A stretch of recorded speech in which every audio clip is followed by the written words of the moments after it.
우리 함께 말씀을 보겠습니다. 시편 13편의 말씀입니다.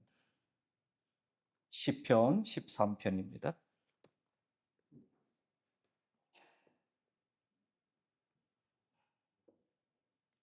1절부터 6절까지 구약 성경 811쪽입니다.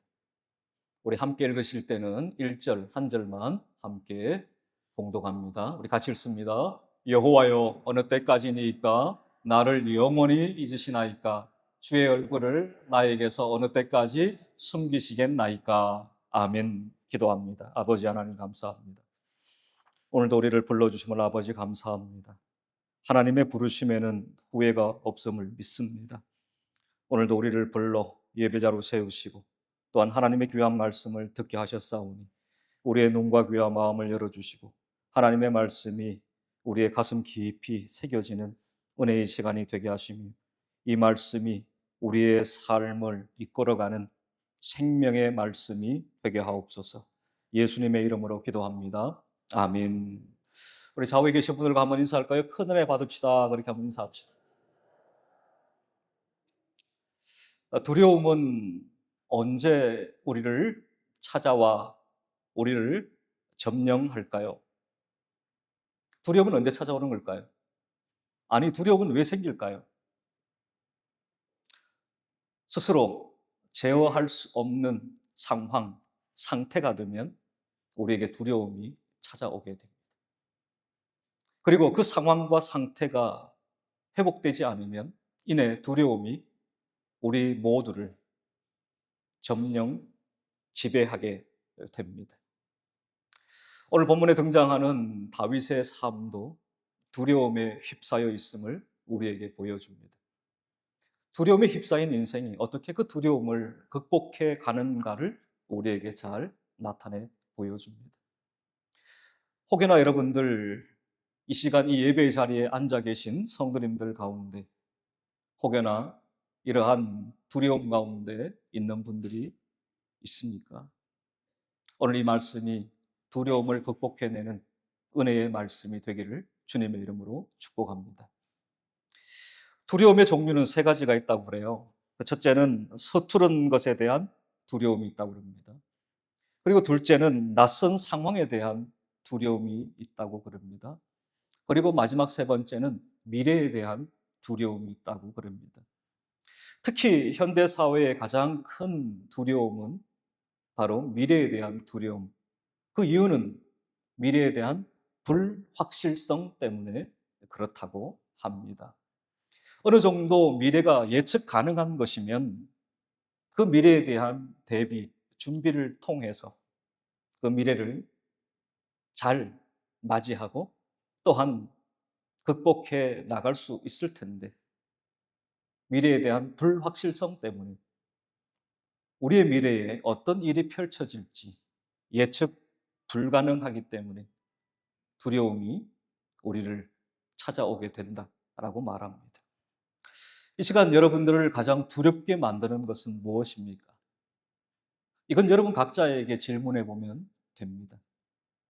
나를 가장 두렵게 하는 게 뭘까? 어떤 분은 건강일 수 있습니다. 어떤 분은 돈, 물질일 수 있습니다. 여러 가지 여러분을 두렵게 만드는 것들이 있을 겁니다. 그 두려움을 오늘 이 시간 말씀을 통해 극복해 갈 수 있기를 바랍니다. 오늘 시편 13편은 다윗의 시입니다. 그리고 시편의 분류상 개인 탄원시, 개인 탄식시에 해당이 됩니다. 시편 13편의 배경은 이렇습니다. 대다수의 신학자들이 이것에 동의합니다. 다윗이 중병에 걸려 언제 죽을지 모르는 불확실성 가운데 두려움에 떨고 있다라는 것이죠. 이런 절체절명의 죽음의 상황 가운데 다윗이 먼저는 탄식을, 이어서 간구를, 이어서 확신을, 이어서 찬양의 자리로 나아가고 있는 모습을 우리에게 보여준다라고 말합니다. 두려움의 결과 인생은 두 가지의 반응을 나타내게 됩니다. 두려움 때문에 하나님으로부터 점점점 멀어지는 사람이 있습니다. 또 하나 두려움 때문에 하나님과 점점점 가까워지는 사람이 있습니다. 다윗의 경우는 어떠한가요? 죽음이라는 두려움 때문에 하나님과 점점점 멀어졌을까요? 아니면 죽음이라는 두려움 때문에 다윗은 하나님과 점점점 가까워졌을까요? 후자입니다. 우리가 살펴보겠지만 다윗은 죽음이라는 두려움 가운데 하나님을 멀리하지 않고 오히려 하나님을 더 찾고 하나님과 더 가까워졌음을 우리에게 보여줍니다. 우리에게도 이러한 은혜가 있기를 주님의 이름으로 축복합니다. 다윗은 하나님과의 두려움 속에 먼저 하나님과 관계 속에 탄식을 합니다. 한번 볼까요? 1절입니다. 여호와여 어느 때까지니이까 나를 영원히 잊으시나이까 주의 얼굴을 나에게서 어느 때까지 숨기시겠나이까. 2절로 갑니다. 우리 같이 한번 읽을까요? 시작. 나의 영혼이 번민하고 종일토록 마음에 근심하기를 어느 때까지 하오며 내 원수가 나를 치며 자랑하기를 어느 때까지 하리까.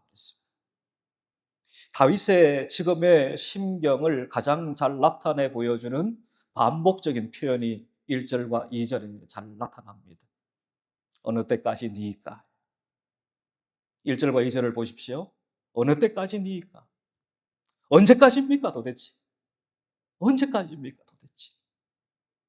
한 번이 아닙니다. 1절과 2절 속에 무려 4번이나 반복적으로 동일한 표현을 사용하고 있습니다. 죽음이라는 절망이 다윗에게 얼마나 큰 두려움이었는지를 잘 보여주고 있는 것입니다. 어느 때까지니까.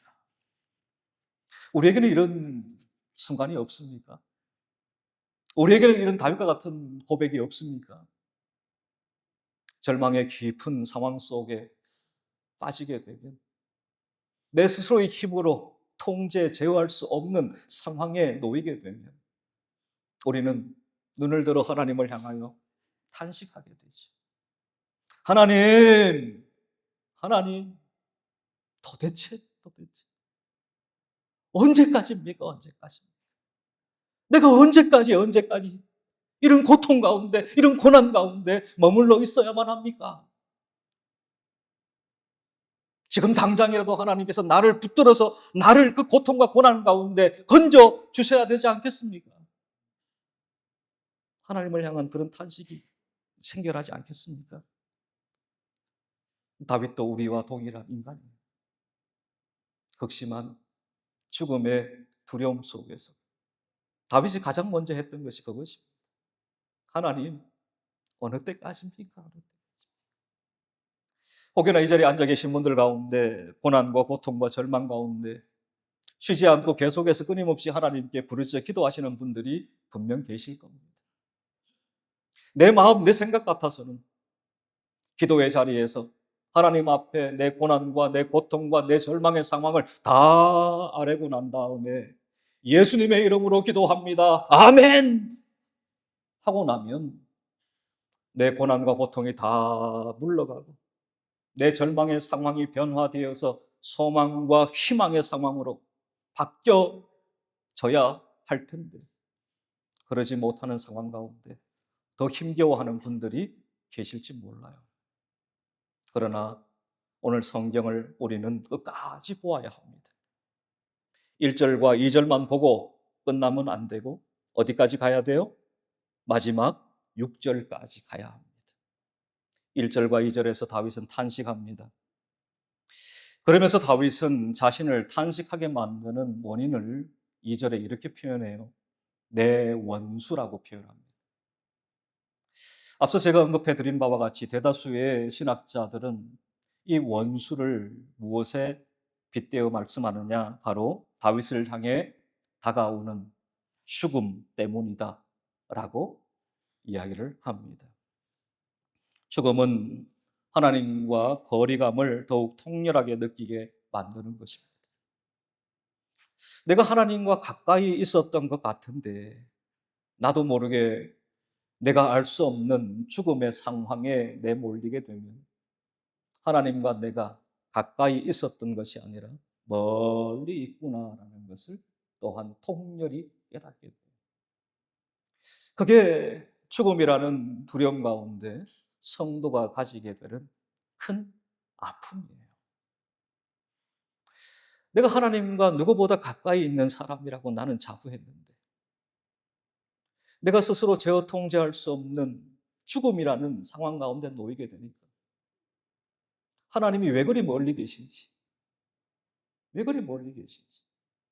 만일 하나님이 멀리 아니라 가까이 있다면 내 죽음의 문제를 당장 해결해 줄 텐데 하나님이 가까이 있지 않은 것 같아. 저 멀찍이 떨어져 있는 것 같아. 아니, 좀 더 심하게 말하면 하나님이 아니 계신 것 같아. 그러한 상황을 우리가 느낄 때가 있습니다.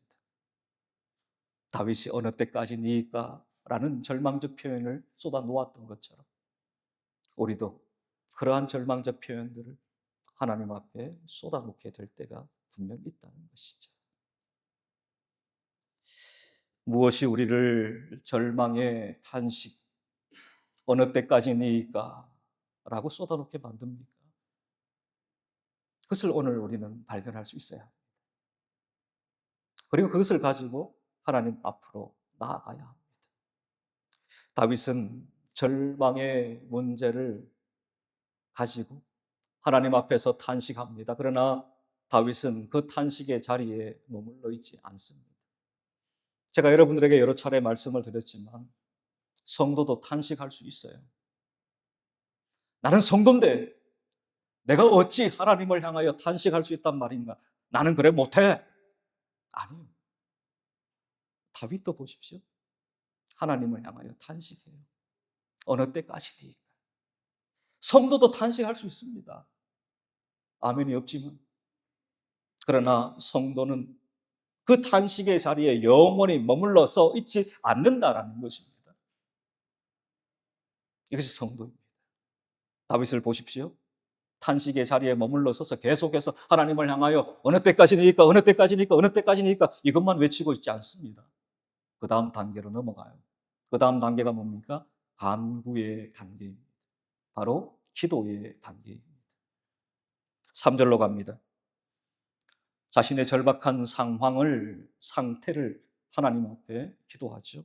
우리 3절 같이 읽을까요? 시작. 여호와여 나를 생각하사 응답하시고 나의 눈을 밝히소서. 두렵건대 내가 사망의 잠을 잘까 하오며. 아멘. 다윗은 하나님을 찾고 하나님을 부릅니다. 우리의 기도의 대상은 하나님이신 줄 믿습니다. 그리고 우리의 기도에 응답하시는 분 또한 하나님이신 줄 우리가 믿습니다. 우리가 기도할 때 매우 중요한 것이 바로 이겁니다. 내가 지금 누구에게 기도하고 있느냐. 분명한 기도의 대상이 있어야 합니다.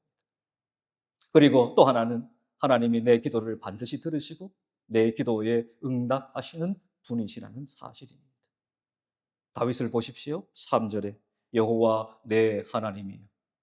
다윗은 지금 내가 누구에게 기도하고 있는지를 분명히 알고 있어요. 여호와 내 하나님께 다윗은 기도하고 있습니다. 그리고 다윗은 내 기도에 하나님이 응답해 주실 것을 간구하죠. 나를 생각하사 응답하시고. 하나님은 다윗을 한순간도 잊어버리지 않으셨다는 거죠. 그리고 항상 하나님은 다윗을 생각하셨다. 그리고 다윗의 부르짖음에 하나님은 응답하신다는 것입니다. 그리고 하나님 앞에서 다윗은 자신의 솔직한 심정을 토로합니다. 3절 하반절을 보세요. 두렵건대 그렇게 시작하죠. 내가 사망의 잠을 잘까 하오며 그랬어요. 4절을 보십시오. 한 번 더 두렵건대 나의 원수가 이르기를 내가 그를 이겼다 할까 하오며 라고 기도하고 있습니다. 다윗은 자신에게 닥친 죽음에 대한 두려움을 하나님 앞에 솔직하게 기도하고 있습니다. 이 사망의 잠이라는 것은 단순히 이 육적인 죽음만을 가리키는 것이 아니라 하나님과의 관계가 단절된 상태를 의미한다라고 말합니다. 그러니까 다윗은 지금 두 가지를 다 염두에 두고 있는 것이죠. 자신에게 닥친 죽음이라는 육체의 고통, 아픔, 절망, 이것과 함께 더 하나 하나님과의 관계적인 단절의 상태, 이것까지 염두에 두고 있습니다. 그러면서 다윗은 이러한 사망의 잠에서 나를 건져주실 분은 하나님밖에 없다라고 고백하고 있습니다. 그리고 두려움 속에서 하나님을 향하여 이처럼 기도하고 있는 것입니다. 많은 분들이 두려움에 휩싸여 살아갑니다. 그러나 어떤 이들은 그 두려움의 문제를 하나님 앞에 솔직하게 가지고 와서 하나님, 내가 이것 때문에 두려워요. 하나님, 내가 이것 때문에 무서워요. 하나님, 이건 내가 해결할 수 없어요. 하나님이 해결해 주셔야만 됩니다. 라고 기도하는 이들이 있죠. 그러나 반대로 두려움의 상황 가운데 놓여 있음에도 불구하고 하나님을 찾지 않고 하나님께 나와 부르지 못하는 이들도 또한 있습니다. 사랑하는 오늘의 성도님들, 여러분을 두렵게 하는 것들, 앞서 말씀드린 것처럼 여러분이 통제하고 제어할 수 없는 것들입니다. 여러분이 해결할 수 없는 것들이에요. 그렇다면 그것을 해결할 수 있는 전능하신 분 앞에 나와 엎드려 기도해야 되지 않겠습니까? 하나님, 나 이것 때문에 두려워요. 솔직하게 기도하는 것입니다. 하나님, 나 이것 때문에 무서워요. 하나님 앞에 진실되게 기도하는 것입니다. 그럴 때 하나님께서 우리의 기도에 귀를 기울이시고 응답하여 주시는 줄 믿습니다. 다윗은 단순히 자신의 죽음으로부터의 생명을 구원받는 것뿐만 아니라 다윗은 더 넘어 하나님과의 영적인 관계, 그것까지 하나님께 기도하고 있습니다. 언제나 성도는 탄식할 수 있습니다. 그러나 탄식은 우리를 어느 자리로 나아가게 만드느냐? 간구의 자리, 기도의 자리로 나아가게 만듭니다. 그럴 때 우리의 탄식이 참으로 의미 있는 것이 되는 것이죠. 한번 따라 할까요? 탄식이 기도가 되게 하라. 여러분의 탄식은 탄식으로 머물러 있으면 안 됩니다. 기도가 되게 해야 합니다. 기도의 제목이 되어야 합니다. 간구의 제목이 되어야 합니다. 아멘. 기도의 사람 E.M. 바운즈라는 분이 있습니다. 그분은 이렇게 말합니다. 기도와 간구로 몸부림을 칠 때 믿음은 더욱 견고해지고 우리 삶은 주님 앞에 더 깊이 뿌리 내린다. 우리의 믿음이 기도와 간구의 자리에서 견고해집니다. 우리의 삶은 주님 안에 더 깊이 뿌리를 내리게 됩니다. 그 다음 단계로 다윗은 또 나아갑니다. 확신의 단계입니다. 다윗은 탄식의 자리에서 기도의 자리로 나아갔습니다. 그리고 기도의 자리에서 이제는 확신의 자리로 나아갑니다. 하와이 코나 예수전도단 베이스에서 사역하는 선교사인 댄 바우만이라는 분이 있습니다. 이분이 쓴 책 중에 그리 두껍지 않은 작은 책입니다.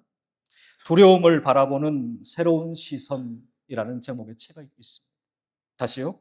두려움을 바라보는 새로운 시선이라는 제목의 작은 책이 있습니다. 댄 바우먼 선교사는 아프가니스탄 등 중앙아시아 국가에서 선교 사역을 했습니다. 그러다가 이란 감옥에 투옥이 됩니다. 억류가 됩니다. 심한 고문으로 인해서 죽음의 두려움을 경험하게 됩니다. 그리고 그 죽음의 두려움을 극복하게 됩니다. 그리고 난 다음에 그가 이 책을 썼습니다. 두려움을 바라보는 새로운 시선이라는 책. 그 책에서 매우 중요한 내용을 소개합니다. 두려움은 예수님께 나아가게 만드는 촉매제이다. 가장 영광스러운 실제로 들어가게 하는 초청장이다. 실제는 바로 예수님이다. 라고 했습니다. 두려움에 대한 새로운 시각, 두려움에 대한 새로운 시선이 활짝 열려버린 것입니다. 만일 댄 바우먼 선교사님이 이러한 이란 감옥에 억류되어서 죽음의 두려움, 죽음의 공포를 경험하지 않았다면 그는 여전히 두려움에 대한 새로운 시각, 새로운 시선을 발견하지 못했을 겁니다. 그런데 그 이란 감옥에 억류되어서 오늘 죽을지 내일 죽을지 알 수 없는 죽음의 두려움과 공포를 맞닥뜨리고 난 다음 그는 다시금 두려움에 대한 새로운 시선이 열려버립니다. 두려움이 촉매제이고 또한 두려움이 초청장이라는 사실을 그는 발견한 것입니다. 다윗은 오히려 두려움을 뛰어넘어서 하나님에 대한 확신 또한 의지함으로 나아가는 모습을 우리에게 보여줍니다. 5절로 갈까요? 우리 같이 한번 5절 읽습니다. 5절입니다. 자막을 좀 띄워주시죠. 5절. 네, 시작. 나는 오직 주의 사랑을 의지하여 싸우니 나의 마음은 주의 구원을 기뻐하리이다. 아멘. 다윗 인생의 대전환이 일어납니다. 다윗이 과거에 경험했던 나를 향한 하나님의 변함없는 신실한 언약적 사랑의 근거에서 그는 하나님에 대한 확신을 갖게 됩니다. 그러면서 더 이상 다윗은 두려워하지 않아요. 다윗은 주의 사랑을 끝까지 붙들겠다라고 고백하고 있습니다. 그 주의 사랑, 그 변함없는 언약적 사랑이 나를 두려움 속에서 절망 가운데서 나를 구원하시고 나를 회복해 하셨다라고 다윗은 고백하고 있는 것입니다. 5절 하반절을 다시 봅니다. 나의 마음은 주의 구원을 기뻐하리이다 그랬습니다. 나의 마음은 주의 구원을 기뻐하리이다. 지금 다윗 그가 경험한 상황이 다 해결된 상황이 아니에요. 여전히 죽음의 상황 가운데 놓여 있습니다. 진행 중입니다. 그럼에도 불구하고 다윗은 마치 이 모든 상황이 종료된 듯 하나님께 기쁨을 노래하고 있습니다. 고린도후서 1장 10절을 보십시오. 그가 이같이 큰 사망에서 우리를 건지셨고 또 건지실 것이요 또 이후에도 건지시기를 그에게 바라노라 그렇게 말씀합니다. 사도 바울 동안 죽음의 수없이 많은 위협과 공포와 두려움 속에서 과거와 현재와 미래를 거쳐 하나님께서 자신을 구원해 주셨음을 고백하고 있습니다. 과거에도 하나님이 건져주셨다는 거죠. 지금도 하나님이 건져주고 계시고 앞으로도 하나님께서 건져주실 것을 다윗은 지금 믿음으로 확신하며 고백하고 있습니다. 그러므로 자신 앞에 어떠한 두려움과 어떠한 공포와 어떠한 절망이 찾아온다 할지라도 다윗은 더 이상 두려워하지 않게 되는 것이죠. 하나님에 대한 확신.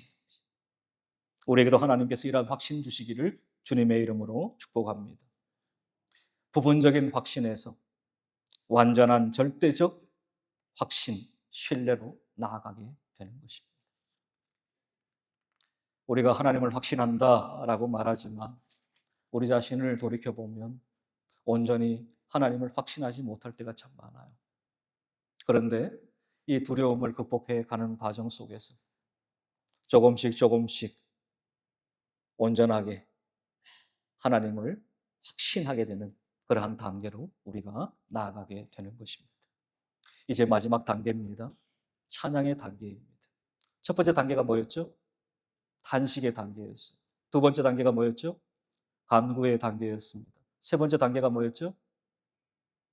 확신의 단계였습니다. 마지막 네 번째 단계는요? 찬양의 단계입니다. 이제 기도에 대한 응답의 확신은 다윗을 그토록 소망하던 찬양의 단계로, 찬양의 자리로 나아가게 만듭니다. 6절입니다. 우리 마지막 절 6절을 같이 읽습니다. 시작. 내가 여호와를 찬송하리니 이는 주께서 내게 은덕을 베푸심이로다. 아멘. 다윗은 끝으로 자신이 찬송하는 이유, 찬송할 수 있는 이유를 분명하게 밝힙니다. 하나님께서 나에게 은혜를 베푸셨기 때문이다라는 것입니다. 다윗의 삶을 정리하면 한 단어로 은혜라고 다윗은 정의하고 있는 것입니다. 다윗은 10년 동안이나 그 무수한 세월 사울의 죽음을 피해서 도망다니는 도망자였습니다. 거친 광야를 헤매었던 자였습니다. 오늘 죽을지 내일 죽을지 알 수 없는 그러한 상황 가운데 살았습니다. 또 오늘 본문에 등장하는 것처럼 다윗은 개인적인 죽음의 공포, 두려움 속에 휩싸여 살았습니다. 그러한 다윗이 입을 열어 지금 하나님을 찬양하고 있습니다. 무엇 때문에? 나를 향한 하나님의 은혜 때문입니다. 지금까지 내가 당했던 모든 고난과 고통과 절망을 다 극복해낼 수 있는 하나님의 은혜가 있었던 거죠. 그러기에 다윗은 내게 베푸르신 그 하나님의 은혜를 내가 생각할 때 나에게서 나오는 것이 뭐예요? 찬양입니다. 우리도 그럴 겁니다. 내가 살아온 수십 년의 삶 속에서 하나님이 내게 베풀어 주신 그 하나님의 은혜를 잊지 않고 기억하며 살아간다면 우리 매일매일의 삶 속에 찬송하며 찬양하며 살아갈 수 있을 것입니다. 그런데 왜 우리가 찬양의 삶, 이 찬송의 삶을 살아가지 못하고 원망하고 불평하고 왜 그럴까요? 왜 그럴까요? 자꾸만 잊어버리기 때문에 기억하지 못해요. 하나님의 은혜를 또렷이 기억해야 함에도 불구하고 자꾸만 잊어버리기 때문에 그렇습니다. 우리 부모님들 자식들을 키울 때 그런 답답함이 있죠. 내가 자녀에게 정말 최선을 다해서 자녀를 양육했는데 근데 자녀들이 어느 한순간이 되면 부모를 향하여 원망과 불평을 쏟아놓을 때가 있죠. 왜 날 낳았습니까? 왜 날 낳았습니까? 그럴 때 여러분들 가슴이 찢어지죠? 부모가 자식에게 10가지 중에 9가지를 잘 해줘요. 못 먹고 못 입고 그러면서도 자식을 위해서는 아낌없이 다 뒷바라지 해주고 했는데 10개 중에 무려 9가지를 잘해줬어요. 그때 자식은 한 가지 못 해준 것 때문에 두고두고 부모를 원망하고 불평하죠. 그중에 가장 가슴이 찢어지는 날카로운 송곳 같은 질문이 그거죠. 왜 날 낳았어요? 아마 여러분의 자녀들은 여러분을 향하여 그런 말을 안 하는 것 같습니다. 때로는 우리가 하나님을 향하여 그럴 때가 있어요. 하나님은 변함없이 우리를 사랑하시며 우리에게 자신의 아들까지도 내어주신 바 되셨음에도 불구하고 우리는 여전히 하나님을 향하여 원망하고 불평할 때가 참 많습니다. 은혜를 잊어버리기 때문에 우리는 이내 하나님을 향하여 원망하고 불평할 수밖에 없습니다. 그러나 우리가 끝까지 하나님의 은덕, 하나님의 은혜를 잊어버리지 않고 기억하면 우리는 하나님을 찬양하는 삶을 살아가게 될 줄 믿습니다. 다윗도 그의 삶 속에 고난의 연속이었지만, 고통의 연속이었지만 다윗은 언제나 하나님의 은혜를 잊지 않고 있습니다.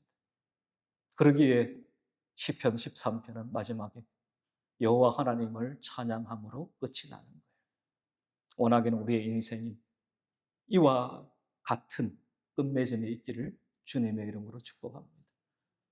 우리의 마지막 순간, 우리의 호흡이 멈추고 우리의 심장에 뜨거운 피가 멈출 때, 식을 때 하나님을 향하여 감사의 찬양을 드릴 수 있는 우리 모두가 되기를 주님의 이름으로 축복합니다. 말씀을 정리합니다.